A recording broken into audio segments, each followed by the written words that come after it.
महाराज जी, ये सत्य है कि मनुष्य का भविष्य भगवान के हाथ में है, परंतु ज्योतिषिक विद्या भी हमें भविष्य बताती है। कभी कभी बहुत परेशानी में हम इसका सहारा ले एक लेते हैं। बात हमें बताओ कि भविष्य का मतलब है जो कुछ हमने पूर्व में कर्म किए हैं उसके अनुसार इस शरीर की रचना हुई और इस रचना में वो लिख गया है कि इतने वर्ष में ये, इतने वर्ष में शुभ अशुभ, सुख और दुख। ठीक है ना? अब जो हम भजन कर रहे हैं ये कहाँ लिखा था?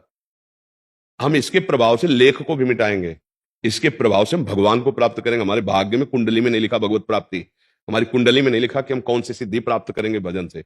ये मानव देह केवल पशु का देह नहीं है कि जो हमारे भाग्य में लिखा वही हम केवल भोगेंगे। नहीं, हम नवीन कर्म करेंगे, ऐसे महान कर्म करेंगे, ऐसा भजन करेंगे कि अपने भाग्य को मिटार दे, तभी भगवत प्राप्ति होती है।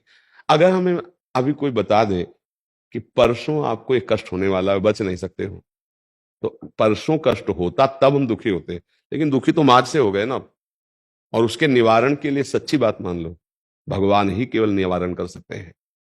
अगर और कोई निवारण का उपाय होता तो दशरथ जी का मरण, सिया जी का हरण, भगवान का वन वन भटकना, ये कुंडली के विचार में कमी नहीं की थी वशिष्ठ जैसे त्रिकालज्ञ महापुरुष, और उधर जनकपुर में सदानंद जैसे सिया जी के पक्ष के पंडित सदानंद जी महाराज, और ये कुलगुरु वशिष्ठ जी त्रिकालज्ञ।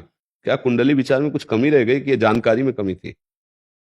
वो ऐसे हाथ मींचते हुए भरत जी से कह रहे, सुनो भरत, भावी प्रबल बिलख कहो मुनिनाथ, हानि लाभ जीवन मरण जस अपजस विधि हाथ। क्या करो? सही ढंग से चलो, भगवान का आश्रय लो, भगवान की लीला कथा सुनो, नाम जप करो, अपने कर्तव्य का पालन करो, जो दुख सुख आए उसको सहते रहो। अगर हमको बता दे कोई कि आज के 5वें दिन भारी संकट आने वाला है, और वो भारी संकट 5वें दिन किस रूप में आता कि नहीं आता, हम आज से डिस्टर्ब हो गए, बढ़िया ये है कि जानो हिम्मती, जो कुछ आवेगा भगवान है, हम सहने के लिए तैयार हैं, हमारे कर्म का फल होगा, और उसको मिटा सकते हैं तो भगवान ही मिटा सकते हैं, ये तो पक्की बात जान लो।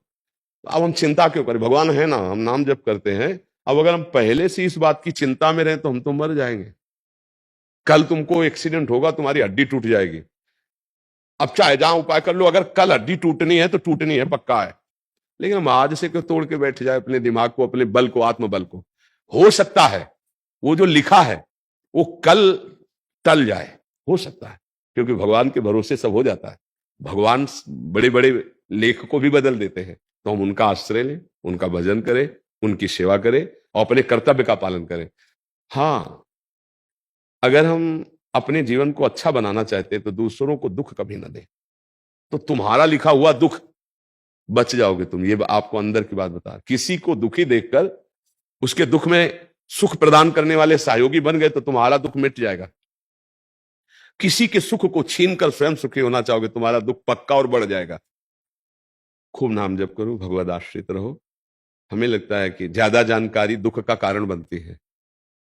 आज से 10 दिन बाद 7.5 शनिचर लग जाएगा आपका, वो आज से ही लग जाएगा। अब तुम चिंतित जब लगेगा तो हमारे भगवान है ना, वो संभालेंगे। हम नाम जप करते हैं, भगवान के आश्रित है, जो दुख सुख आएगा देख लिया जाएगा। हम अपने सतमार्ग में चले तो निश्चिंत रहोगे, जो होना है सो होना है। जन्मेजय जी को पहले से पता चला कि परीक्षित जी को आज सांप काटेगा, तो सांप था ना, पूरी व्यवस्था की, बड़े बड़े मंत्रज्ञ, बड़ी बड़ी औषधि, बड़ी बड़ी व्यवस्था कि एक वायु भी वहां बिना आज्ञा के नहीं जा सकती, ऐसे मंत्रवेत्ता ऋषि बैठा दिए, क्योंकि राजा थे। परीक्षित जी ने उन्हीं को तो मुकुट पहना करके तब फिर भागवत सुनी। ज्यों ही समय आया तक्षक के काटने का, तो ब्रह्म ऋषि लोग फल फूल लाकर राजा को समर्पित करते थे और उनकी जांच नहीं होती थी, क्योंकि ऋषियों की जांच, तो एक ऋषि के पुष्प में ही, पराग में, लाल दाने के रूप में छोटा रूप, इच्छाधारी होते तो महान, छोटा रूप धारण करके बैठ गए।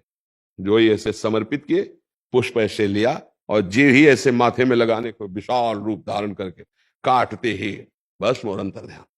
रोक पाए?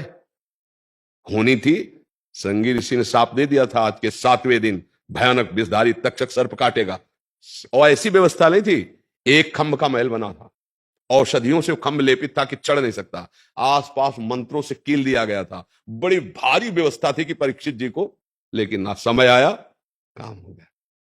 तो जो होना है उसके लिए हमें चिंता क्या करनी, टाल तो सकते नहीं, और जो टलना है वो भगवान टाल देंगे। तो हम आज से निश्चिंत होकर भगवान की शरण में भजन करते हुए धर्म पूर्वक आचरण धर्म के करते हुए समय व्यतीत करें। हमें लगता है ज्यादा इस चिंता में नहीं फंसना चाहिए कि अब कल क्या होगा, ये हम जानकारी कर ले। बड़ी कृपा है कि हमें जानकारी नहीं है कि कल क्या होगा, तो हम आज से चैन से रह लेंगे, आज धर्म से जी लेंगे। नहीं, कल की चिंता में हमारा आज बर्बाद हो जाएगा, नहीं हो जाएगा वर्तमान, और कल पता नहीं वो आवे कि ना आवे, ऐसा भी हो सकता है। भगवान बचा ले, भगवान के आश्रित है, वो टाल सकते हैं।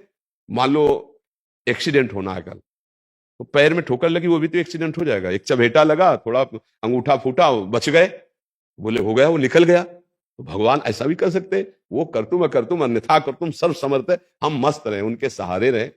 ज्यादा जानकारी हमें लगता है नुकसानदायक होती है, क्योंकि परेशानी बढ़ जाएगी ना दिमाग में।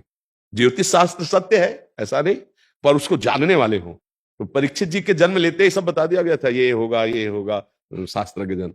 तो हमें लगता है अपने को बचना चाहिए, अपने दिमाग को सुरक्षित रखने के लिए भगवान की कथाएं पढ़ो, भगवान का नाम जप करो, भगवान के आश्रित रहो, अच्छे आचरण करो। जो होना होगा सो हो ही जाएगा, देख लिया जाएगा। कल की बात को हम आज चिंतित होकर परेशान हो जाए, हमें लगता है बुद्धिमानी तो नहीं होगी। क्यों?